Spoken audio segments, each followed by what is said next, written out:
Hello everyone, welcome back to Literary Hurdles. Let's learn together. ഇന്ന് നമ്മൾ discuss ചെയ്യുന്നത് പുതിയൊരു എസ്സേ ആണ്.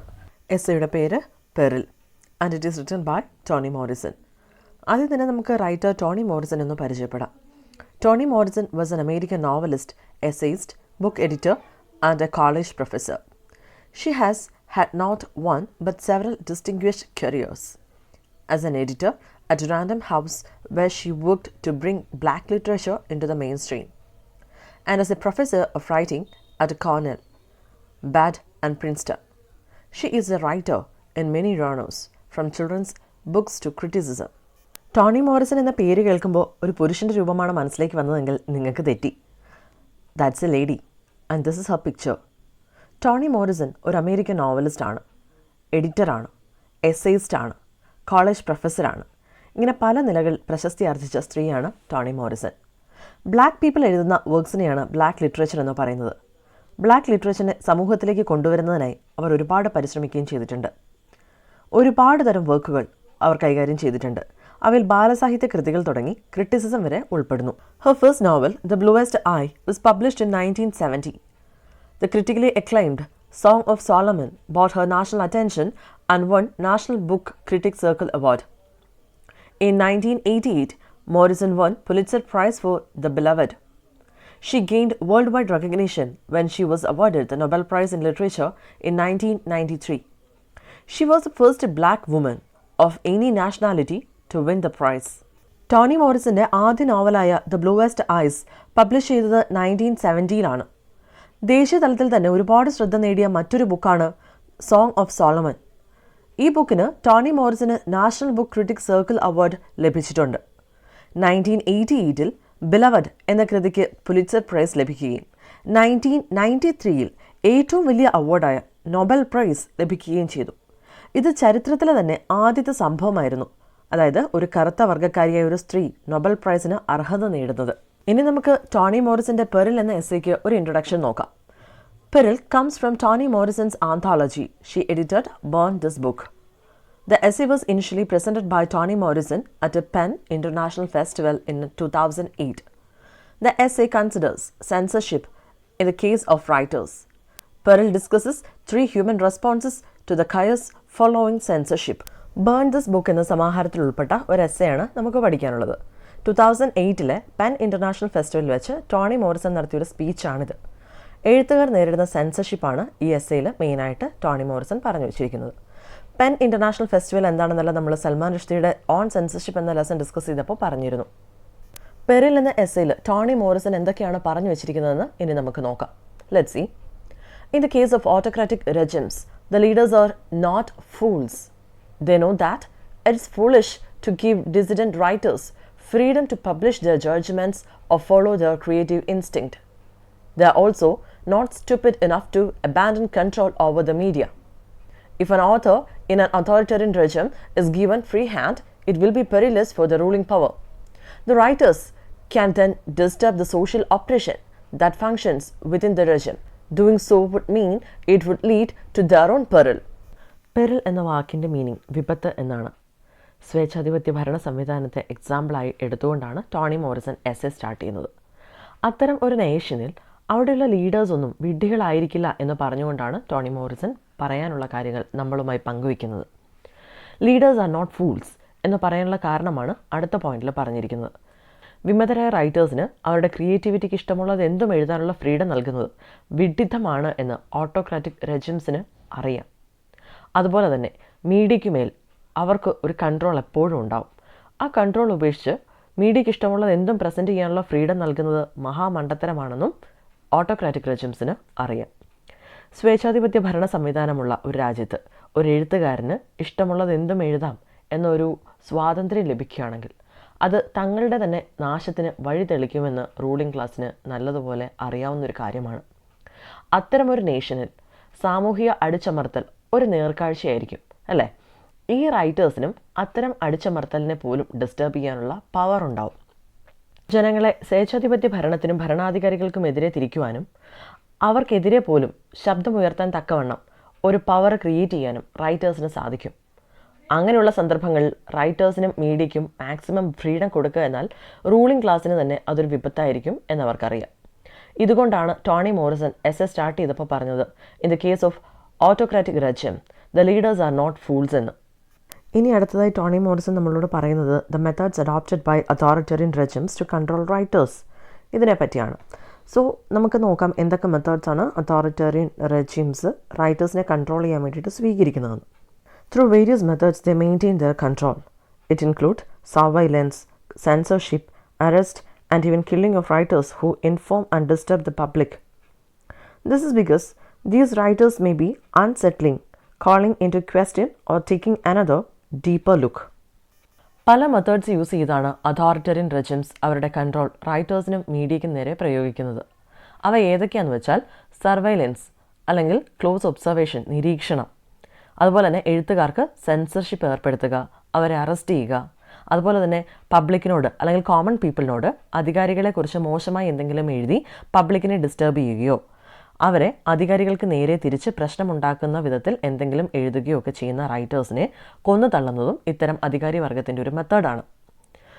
റൈറ്റേഴ്സ് ഇങ്ങനെയൊക്കെ എഴുതാൻ കാരണം അവർ ഈ ഭരണ സംവിധാനത്തിൽ അസ്വസ്ഥരാണ് എന്നതുകൊണ്ടാണ്.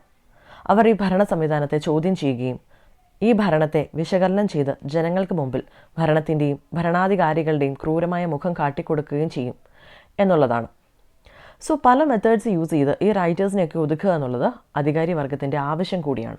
ഇനി ഇത്തരം സൊസൈറ്റിയിൽ അല്ലെങ്കിൽ ഓട്ടോക്രാറ്റിക് റെജിംസിൻ്റെ ഭരണ സംവിധാനം നിലനിൽക്കുന്ന ഇങ്ങനെയുള്ള സൊസൈറ്റിയിൽ റൈറ്റേഴ്സിൻ്റെ റോളിനെ കുറിച്ചാണ് ടോണി മോറിസൺ അടുത്തതായി ഡിസ്കസ് ചെയ്യുന്നത്. According to Toni Morison, the role of writers is to disturb the social oppression that functions in the authoritarian regime. They are against the so-called peace that the regime forces down on the population.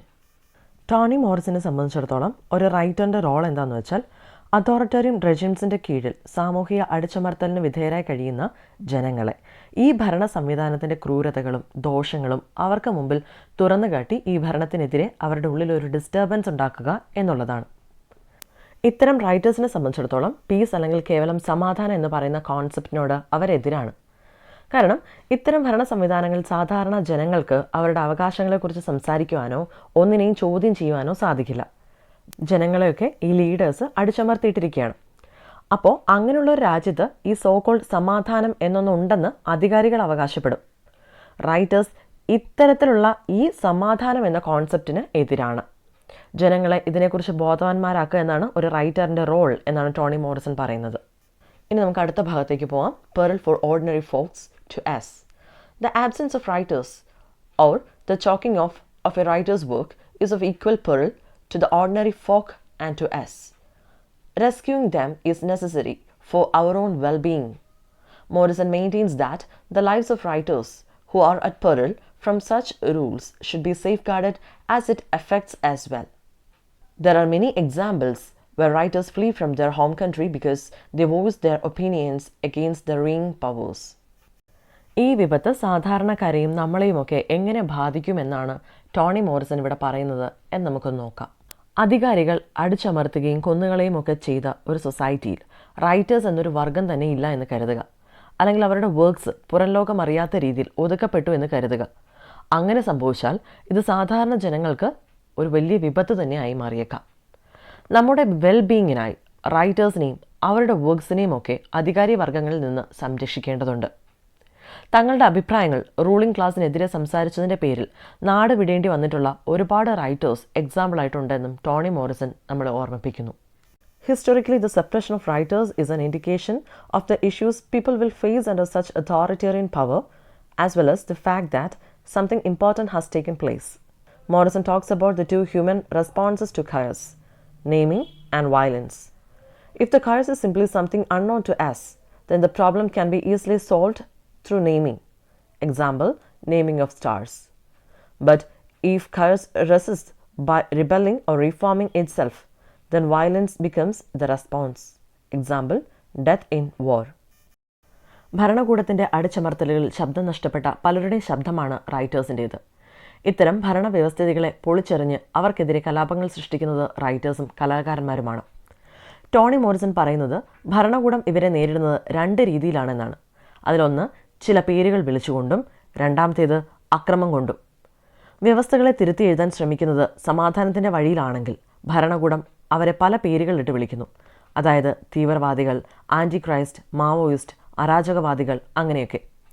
അങ്ങനെ ഈ problem ഭരണാധികാരികൾ easy ആയിട്ട് solve ചെയ്യുന്നു.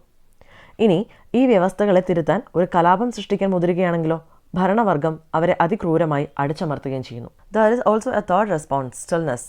Stillness can be passivity and dumbfoundedness or paralytic fear, but it can also be art. Writers who write during such chaos must be protected by other writers. Saving them is necessary to save us. മൂന്നാമതൊരു response ആണ് stillness എന്ന് പറയുന്നത്. എതിർ ശബ്ദത്തെ കേട്ടില്ല എന്ന് നടിച്ച് നിശ്ചലമാക്കി ഭരണകൂടം ജനതയുടെ ശബ്ദത്തെ നിശബ്ദമാക്കാറുണ്ട്. ഇത്തരം സാഹചര്യങ്ങളിൽ റൈറ്റേഴ്സിനെയും കലാകാരന്മാരെയും പ്രൊട്ടക്റ്റ് ചെയ്യേണ്ടത്, അതുപോലെ തന്നെ അവരെ സേവ് ചെയ്യേണ്ടത് നമ്മുടെ ആവശ്യമാണ്. അവരെ സേവ് ചെയ്യുക എന്ന് പറയുന്നത് നമ്മളെ സേവ് ചെയ്യുന്നതിന് തുല്യമാണ് എന്ന് ടോണി മോറിസൺ പറയുന്നു. Let's see the nightmare which Toni Morrison talks about. In the case of certain kinds of trauma, writers are the only ones who can translate it through words using their imagination. The nightmare that Toni Morrison envisages is the erasure of other voices for fear of being overheard by the wrong people. ഭരണവ്യവസ്ഥയ്ക്ക് എതിരെയുള്ള കലഹങ്ങൾക്ക് അല്ലെങ്കിൽ കലാപങ്ങൾക്ക് അർത്ഥം നൽകുന്നത് റൈറ്റേഴ്സാണ്. സാധാരണ ജനങ്ങൾക്ക് പറയാനുള്ള കാര്യങ്ങളാണ് writers തങ്ങളുടെ ഇമാജിനേഷനിലൂടെ വാക്കുകളായി പകർത്തുന്നത്. ഇത്തരം കാര്യങ്ങൾ റൂളിംഗ് ക്ലാസ് തിരിച്ചറിഞ്ഞ് അതിനെ അടിച്ചമർത്തുന്നതിൽ പേടിച്ച് പുറത്തു വരാതിരിക്കുന്നത് ഒരുതരം ദുസ്വപ്നം പോലെയാണ് എന്നാണ് ടോണി മോറിസൺ പറയുന്നത്. She dreads the erasure of voices like unwritten novels, whispered poems that are swallowed by the fear mentioned above, outlawed languages nourishing underground, essays, questions challenging authority never being posed, unstaged plays, cancelled films. All of these thoughts pose a nightmare for Toni Morrison. അതായത് ഭരണവർഗത്തെ പേടിച്ച് എഴുതപ്പെടാതെ പോയ നോവലുകൾ, ചുണ്ടിൽ തത്തിക്കളിച്ച കവിതകൾ, അധികാരികളെ പേടിച്ച് വിഴുങ്ങിക്കളഞ്ഞത്, വേദികൾ കളിക്കാൻ പേടിച്ച് പിൻവാങ്ങിയ നാടകങ്ങൾ, ക്യാൻസൽ ചെയ്യപ്പെട്ട സിനിമകൾ എന്നിങ്ങനെ തുടങ്ങി ഇത്തരം അടിച്ചമർത്തലുകൾ അമർന്നുപോയ വർക്ക്സ് എല്ലാം തന്നെ ഒരു ദുസ്വപ്നം പോലെ തോന്നുന്നു എന്നാണ് ടോണി മോറിസൺ പറയുന്നത്. And here we are almost the end of the lesson. Let's see writers work and life are a necessary to mankind. In the case of certain kinds of trauma, they are so deep and cruel, unlike vengeance, justice or rights, that only writers can translate them and turn their sorrow into meaning, sharpening the moral imagination. The writers are the only ones who can translate the traumas through the words using their imagination. This is why a writer's work and life are a necessity to mankind. Already നമ്മൾ പറഞ്ഞു, ഭരണകൂടത്തിൻ്റെ അടിച്ചമർത്തലുകളിൽ ശബ്ദം നഷ്ടപ്പെട്ട പലരുടെയും ശബ്ദമാണ് റൈറ്റേഴ്സിൻ്റെയും കലാകാരന്മാരുടെയും എന്ന്. ആ ശബ്ദത്തെ ഇവരുടെ ക്രിയേറ്റിവിറ്റികളിലൂടെ ഇവർ അവതരിപ്പിക്കുന്നു. ഭരണവർഗത്തെ സംബന്ധിച്ചിടത്തോളം അവരുടെ നിലനിൽപ്പിന് ഈ ശബ്ദങ്ങൾ വിപത്താകും എന്ന് കണ്ടാൽ അവർ എന്ത് വില കൊടുത്തും അത് നിശബ്ദമാക്കാൻ ശ്രമിക്കും. അങ്ങനെ സംഭവിച്ചാൽ എൻ്റെ മനുഷ്യരാശിക്ക് തന്നെയാണ് വിപത്ത് സംഭവിക്കാൻ പോകുന്നത്. സോ എന്ത് വില കൊടുത്തും റൈറ്റേഴ്സിനെയും അവരുടെ വർക്ക്സിനെയും സംരക്ഷിക്കേണ്ടത് മാൻകൈൻഡിൻ്റെ തന്നെ ആവശ്യമാണെന്നാണ് ടോണി മോറിസൺ പെറിൽ എന്ന എസ്സേയിലൂടെ നമ്മളോട് കൺവേ ചെയ്യുന്നത്. That's all. പെറിൽ എന്ന എസ്സേയുടെ ഡിസ്കഷൻ ഇവിടെ പൂർണ്ണമാവുകയാണ്. ഇത് നിങ്ങൾക്ക് പ്രയോജനപ്പെട്ടു എന്ന് തോന്നുവാണെങ്കിൽ തീർച്ചയായും ലൈക്ക് ചെയ്യുക, കമൻറ്റും ചെയ്യുക. Let me no your feedbacks through the comments. അടുത്തത് ഏത് ലെസൺ വേണമെന്ന് നിങ്ങൾക്ക് സജസ്റ്റ് ചെയ്യാം. ലിറ്റർ ഹാർഡിൽസ് അപ്ലോഡ് ചെയ്യുന്ന കൂടുതൽ വീഡിയോസ് ലഭിക്കുന്നതിനായി ചാനൽ സബ്സ്ക്രൈബ് ചെയ്യുമല്ലോ. We'll be back soon with a new video. Thank you so much.